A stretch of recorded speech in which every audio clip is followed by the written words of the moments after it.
And just as we might in an anatomy class, let's dissect and examine its component parts, beginning with a look at the skeletal structure that holds the entire Constitution together.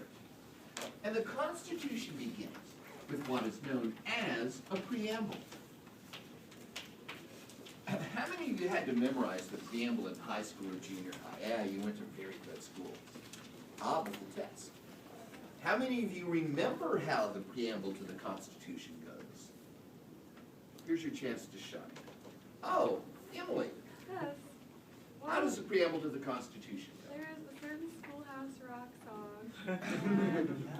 Would you like to get up and sing it for us? No, just like No, you. no. I'm not really a musical person. Good. So. You had your hand up when I I asked can if you still- remember the preamble. I can Who still remembers do the it. preamble? Okay, she lied to me. Who else? Who remembers the preamble? Should I do it? I'll do it with a group. That's the We the People one. How does it go?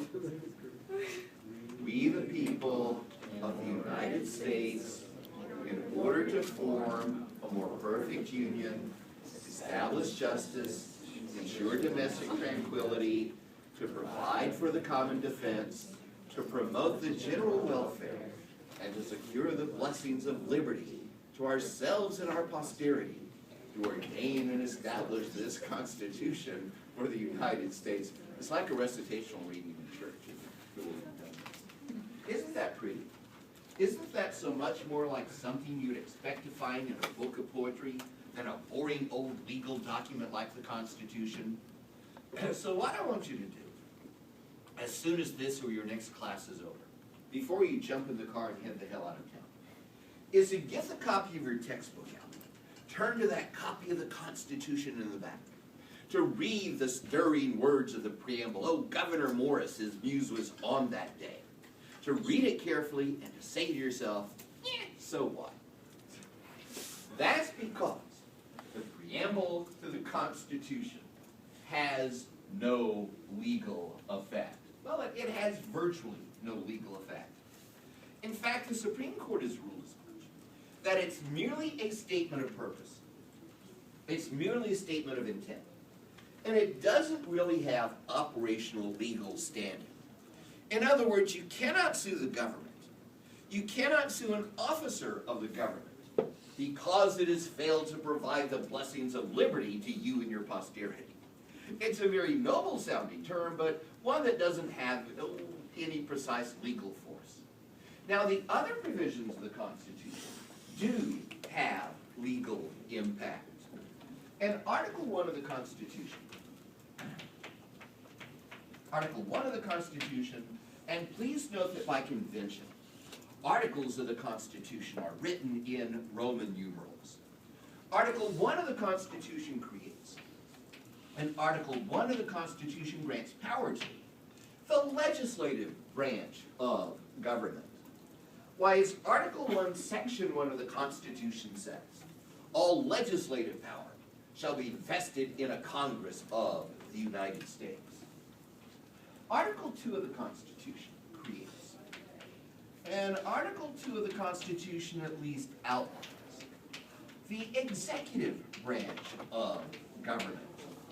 Well, we'll see it doesn't go into quite the detail that Article 1 does. That's because the founders really had no clear idea of how you were going to have an independent, strong executive operating alongside an independently strong legislative branch of government. It had never been tried that much before. So we'll see. They outlined some 5 or 6 general powers of the executive, put a lot of checks and balances on them, and besides, they all knew that George Washington would be the first president, and it will leave a lot of it up to George and his successors to work out a lot of the details. Article 3 of the Constitution creates, and Article 3, in the most sketchy sense, creates the judicial branch of government. Well, it establishes the Supreme Court, provides for the jurisdiction of the Supreme Court, and then basically says, well, the courts will be made of whatever other courts Congress decides to create. Well, we'll talk about some of those later in the semester. Article 4 of the Constitution. Now I'm confused. I thought there were only 3 branches of government, legislative, executive, and judicial. Why would you need a 4th article in the Constitution?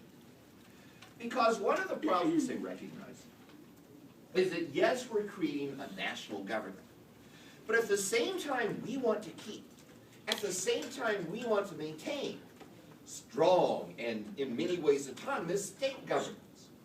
And you're going to need some kind of mechanism.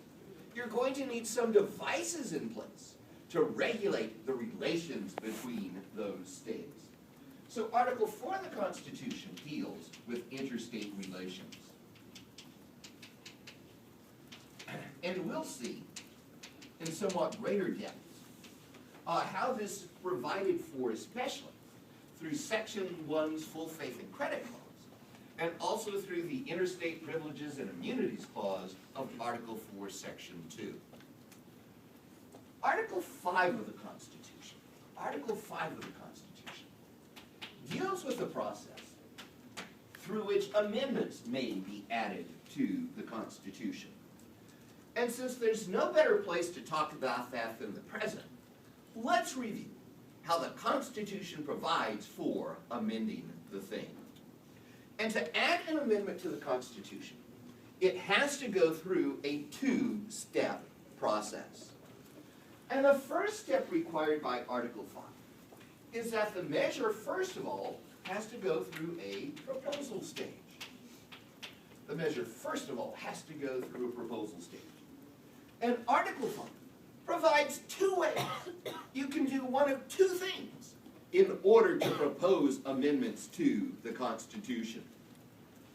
The first way to propose amendments to the Constitution is for the measure to receive a 2/3 vote.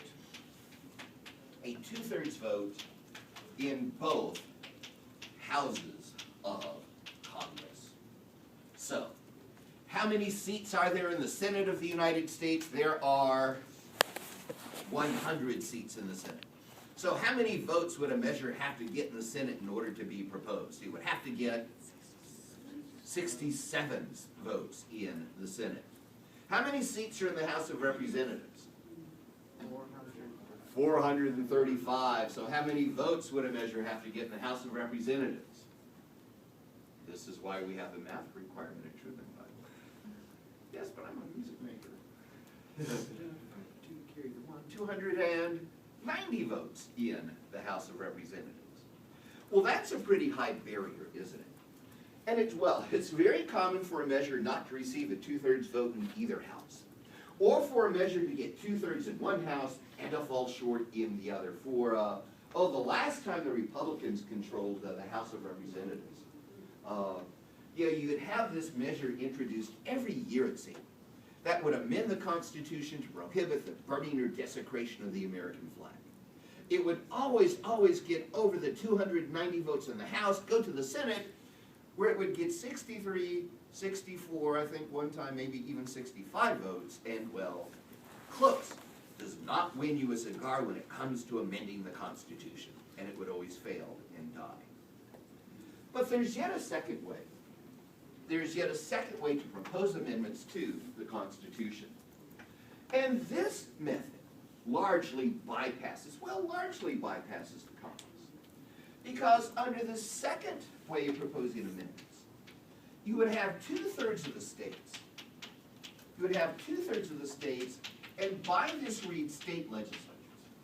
You would have 2/3 of the states petition the Congress.